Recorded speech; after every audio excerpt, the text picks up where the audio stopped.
Hello guys, this is Marinette here once again, and finally I get back to all my usual activity, and one of the most love activities that I like to do is to share a lot of YouTube videos and content, and most especially my favorite recipe.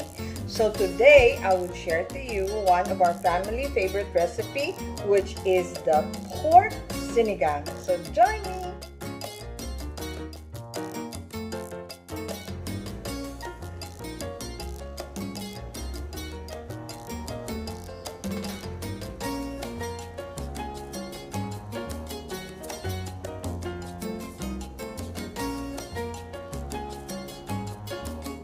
Some kangkong.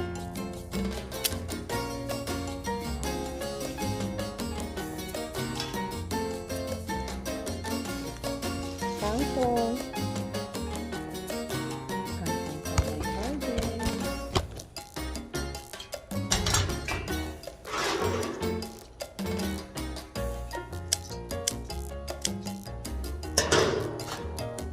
So on today's video, this is pork sinigang. Of course, there is a pork which I already cut into cubes, and also have blanched the pork so that the soup is gonna be more clear and more clean, because there's no more scum. There will be no more formation of the scum that is coming from fresh blood. And of course, I do also have here some what do you call this? An eggplant. And of course, the eggplant is a really rich fiber vegetable, which is really highly nutritious, and it would really help you prevent you from constipation, and also has a lot of iron that you can get from this vegetable, and very delicious and nutritious. And of course, I do have also a daikon radish that I have already peeled and also cut into pieces, and this vegetable is really good for hydrating you. It has anti-cancer property, and it's also good for your skin because it makes your cells so hydrated, and also good for diabetic people because of its vitamins, minerals, and fiber content. And of course, another one I got here is a string beans. String beans are really high fibrous vegetable, and this one is really beneficial for people who have high blood pressure and also people who are diabetic, because of its rich nutrients and vitamins and mineral. It is rich in vitamin E, which is also good for your skin, as well as with this daikon radish. And of course, we do have also one of the special ingredient that is specific to this kind of recipe is the taro, or the gabi. We call this gabi in the Philippines. This gabi is very nutritious. This has a lot of vitamins, minerals, and also manganese. So these are known to have really a good anti-cancer property, and it's really good for your cell health. And of course, I do have also here some cut onions and tomato, and of course my star, ginger.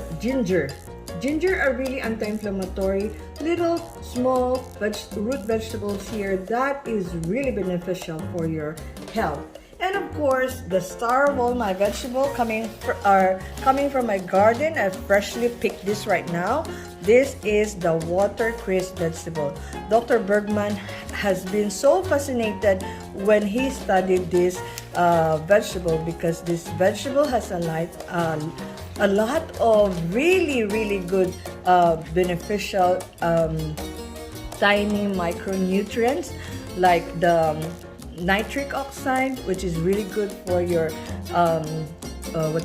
for your arteries and veins. If you do have issues with the heart, it helps with it, and it is rich in vitamin K. So match this with vitamin C, and also fat soluble vitamins. You are on your way to a very good health. No wonder why most of us Filipinos, they always say, oh, you look like you're young. One, it's because we're petite and small people, and another thing is that possibly we've been consuming a lot of this vegetable throughout our life, so that's why our skin are kind of like we have all the anti-aging property that we've been consuming throughout our life. So that's why we look young, possibly, so should I say, especially this daikon radish here. This has a lot of antibacterial, antiviral property, especially when you're coughing and you're having respiratory issues. So now join me as I would start to cook my recipe.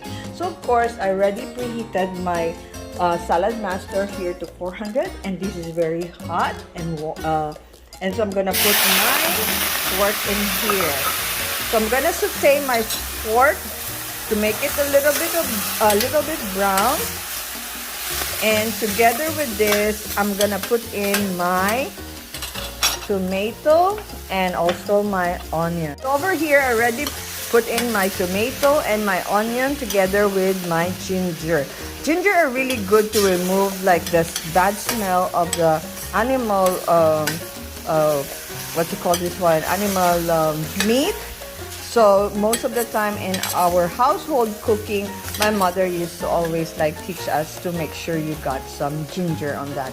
The only thing bad about ginger is that it makes sometimes your food taste a little bit sour, but in this case, we need to make the sinigang sour. So we're gonna cover this, let it saute and marinate by themselves for a couple of minutes, say 5 minutes. Guys, let's check out what's going on to this pork here, and you can see our tomato has already like really mixed well with our meat, with our pork, and then the onion had already softened. So at this point in time, we are gonna put some water to make this pork more tender. So we're gonna boil the pork for a little bit, most likely like 15 minutes. We're gonna boil this so it's gonna be soft and tender. So by this time, we are gonna cover this thing again. This is already 15 minutes, guys, and I think it's not yet cooked because we are still a little bit hard on this pork. We'll give another 5 minutes and we're gonna start putting in our vegetable. So let's cover up again and another 5 minutes. So 20 minutes had passed, and at this point in time, it's more tender now. The pork are more tender. Yes, it's gonna be right on time once we put in the rest of the ingredients, and we're gonna let them soften also with the meat or the pork. Then it would be just perfect softness. So at this point, I'm gonna add some mushroom seasoning. This is my mushroom seasoning, which is to flavor the food. And also, I have here some sinigang mix. So ideally, in the Philippines, we would use tamarind or batuan. It's a form of like almost a tamarind also that we used to boil and then get the liquid boiled, we strain them. After we boiled, we mash and then we strain to flavor and make the soup sour, but we don't have it here. So I'm gonna just add this sinigang mix seasoning to my soup.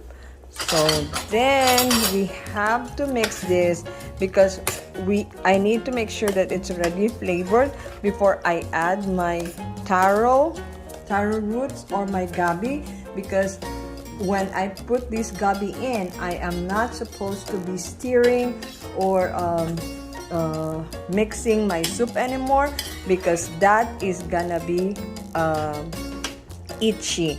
Your tongue is gonna be itchy once you eat the soup if you start like mixing or sauteing mixing them on your soup once you put the that ingredient. So that's why it needed to be flavored first. So now we're gonna put this gabi, and then let this gabi be we'll boil this to let the gabi be soft, because this is almost like has the consistency of a sweet potato. So we're gonna cover again approximately 10 minutes to let this soften. Okay guys, now it's starting to boil, so we are gonna put our other vegetable or the rest of the ingredients, which is your string beans. I'm gonna put the string beans on.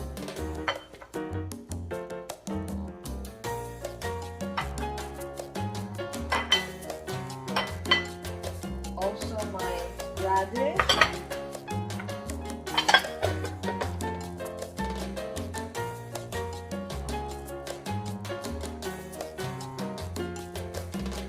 But I'm not mixing them or touching the soup at this point, because then your gabi or your taro is gonna be itching your mouth if you happen to do that.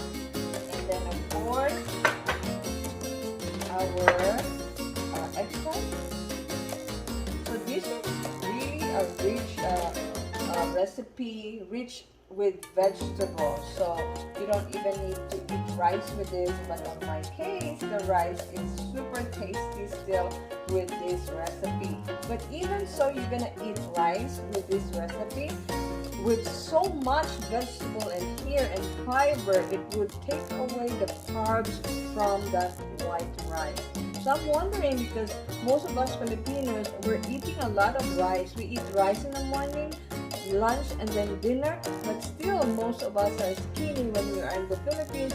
It is most likely probably because of the kind of vegetable or the kind of food that we mix with our rice. So we're gonna cover this and let this simmer so that our vegetable is gonna be cooked.